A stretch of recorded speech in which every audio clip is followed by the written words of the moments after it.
Bonjour Alain Grézel. Bonjour. Pourriez-vous vous présenter et présenter la particularité de votre obédience? Oui, bien sûr.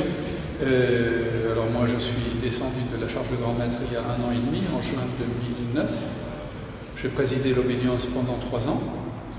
Et je vais parler de l'obédience parce que c'est ce qui est le plus intéressant. La Grande Loge de France est la plus ancienne obédience maçonnique française.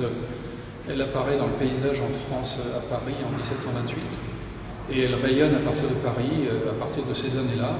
Elle traverse le XVIIIe siècle.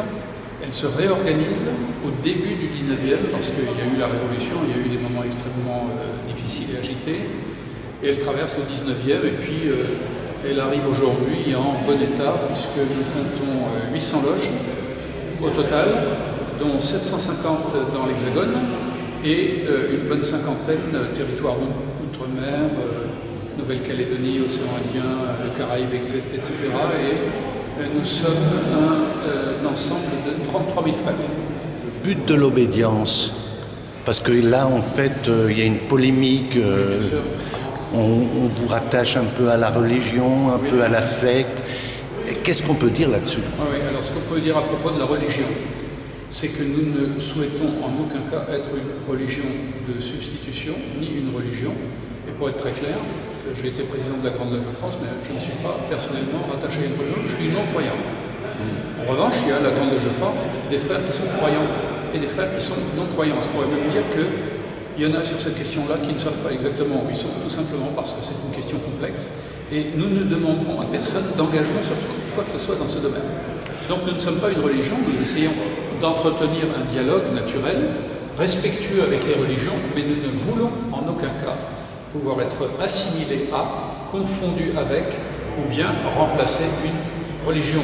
Quant au secte, pour être très clair, le fonctionnement démocratique de notre obédience, avec des élections tous les ans pour les responsables, à la tête de l'obédience, mais également avec des élections tous les ans à la tête des loges qui sont réparties. Je vous parlais de ces 800 loges tout à l'heure.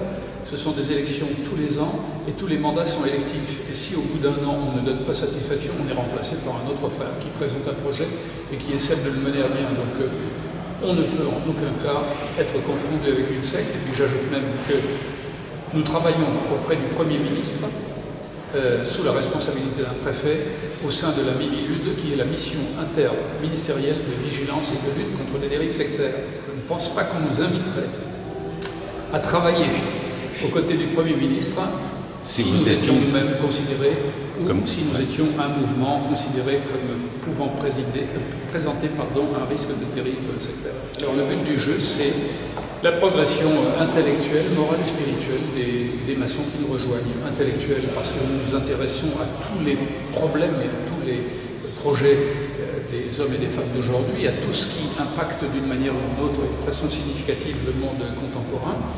Et puis progression morale parce qu'il est beaucoup question des valeurs. Nous réfléchissons sur les valeurs éthiques et morales. Les valeurs de l'homme, quoi. Ah oui, absolument. Oui. Les valeurs humanistes. Nous caractérisons d'ailleurs notre démarche comme une démarche humaniste. Et le dernier volet, c'est celui de la spiritualité.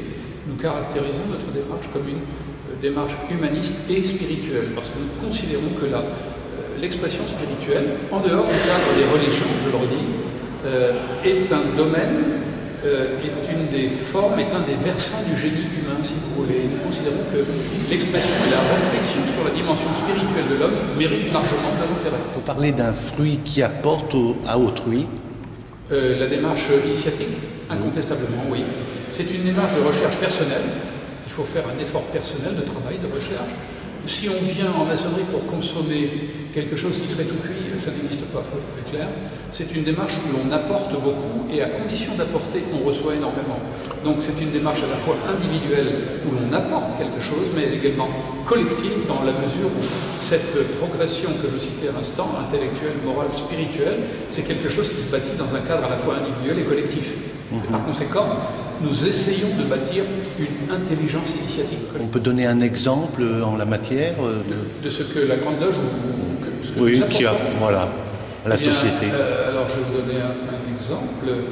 Je vous prends au dépourvu. Hein. Ah non, pas du tout. Non, je vais vous donner un exemple. Non, mais ça prouve au moins qu'on n'a pas préparé les questionnaires. Hein, on est bien d'accord. Donc je vais vous donner un exemple, oui, tout à fait en lien avec l'actualité. La Grande Loge de France, c'est, je vous l'ai dit, 33 000 frères. Il y a là-dedans des scientifiques, des philosophes, des professeurs, des artisans, des commerçants, des cadres, des professions libérales, etc. etc. Nous participons, Escalité, à la commission Leonetti qui travaille sur la question de révision des lois de bioéthique et le droit à mourir dans la dignité. Si les parlementaires s'intéressent à notre avis, c'est qu'ils pensent certainement que nous pouvons leur dire des choses intéressantes qui résultent de notre démarche. Eh bien, la Grande Loge de France participe aux travaux de la commission Leonetti. Un dernier exemple, lorsque j'étais au match, je l'ai en mémoire à l'instant, il a été question à un moment avec Madame le ministre de l'Intérieur, Michel Alliot-Marie, du fichier Edwige. La Mamée. Ce fichier a suscité un certain nombre de réactions. Nous avons demandé à rencontrer Madame le ministre, qui nous a reçus, Escalité, et nous lui avons fait un certain nombre de remarques sur ce fichier et les avantages et en même temps les dangers qu'il risquait de comporter. Eh bien, je pense que nous avons été entendus, mais nous n'avons pas été les seuls, parce qu'elle a interrogé d'autres associations et d'autres mouvements de pensée. Et comme vous le savez, ce fichier finalement a été, le projet de ce fichier a été annulé.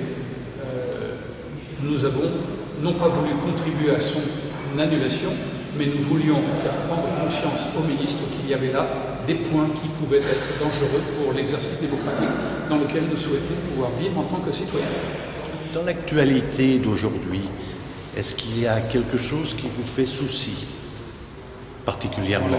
Dans l'actualité d'aujourd'hui, s'il y a des choses qui font souci, c'est le climat de violence qui règne ici ou là. Nous vivons un temps exceptionnel, nous vivons dans un confort exceptionnel, et en même temps, il y a des millions d'enfants qui crèvent de faim, ça pose un vrai problème. Je n'ai pas personnellement la solution pour le régler, il faut être très clair. Je constate également, quoique étant de formation scientifique et enseignant dans une école d'ingénieurs, par conséquent étant très intéressé par tout le domaine scientifique et technique, je constate également que la science se prête parfois à un certain nombre de dérives. Les questions qui tournent autour du clonage, de la reproduction, etc. sont des questions probablement préoccupantes, mais d'une gravité sans doute inférieure à celle que j'évoquais tout à l'heure, qui est le problème de tous ces millions d'enfants ou d'êtres humains, d'une façon générale, qui meurent de faim, et le problème de toutes ces personnes, enfants, adultes, hommes et femmes, qui se trouvent dans des conflits dont ils ne comprennent pas le sens et dans lesquels ils sont incapables de se battre et qui les subissent au quotidien. Voilà, ça, c'est extrêmement grave. Malheureusement, nous n'avons pas la clé pour régler toutes ces questions qui relèvent de décisions qui, personnellement, m'échappent et nous échappent sans doute, d'une façon générale. Oui, mais ne croyez-vous pas que la cupidité humaine et autres interfère, et comment voyez-vous l'avenir du monde à l'heure actuelle? Parce qu'avec cette mondialisation, etc. Bien sûr. Alors vous évoquez sans doute tout ce qui tourne autour de la financiarisation de l'économie depuis la pensée. Une quinzaine d'années. Vous évoquez sans doute aussi tout ce qui tourne autour de cette espèce de pensée unique et mondialisée. Oui, effectivement, c'est préoccupant. Maintenant, ça n'est pas en cherchant à s'abstraire de ce monde-là qu'on règle le problème. Je crois qu'il faut essayer plutôt de prendre le problème à bras le corps en essayant d'installer des paramètres de régulation possibles, faute de quoi le système, effectivement, risque à un moment d'échapper à l'intelligence des humains.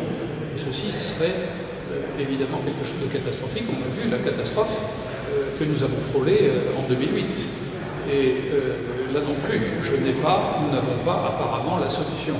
Néanmoins, nous pouvons essayer de contribuer chacun à notre niveau à régler non pas le problème dans sa globalité, mais à régler les effets du problème lorsqu'il se pose, et à essayer, je crois, de mettre en œuvre, ça ne concerne pas, pour être clair, uniquement la maçonnerie, mais à essayer de mettre en œuvre des phénomènes régulateurs qui évitent les catastrophes.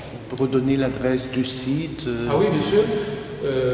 Si on veut arriver sur le site de la Grande Loge de France, il suffit de taper un moteur de recherche quelconque, le plus connu étant celui que tout le monde connaît, et donc il suffit de taper Grande Loge de France et on arrive sur le site de la Grande Loge. Maintenant, on peut taper gldf.org et on arrive directement sur le site. Je vous remercie. C'est moi qui vous remercie.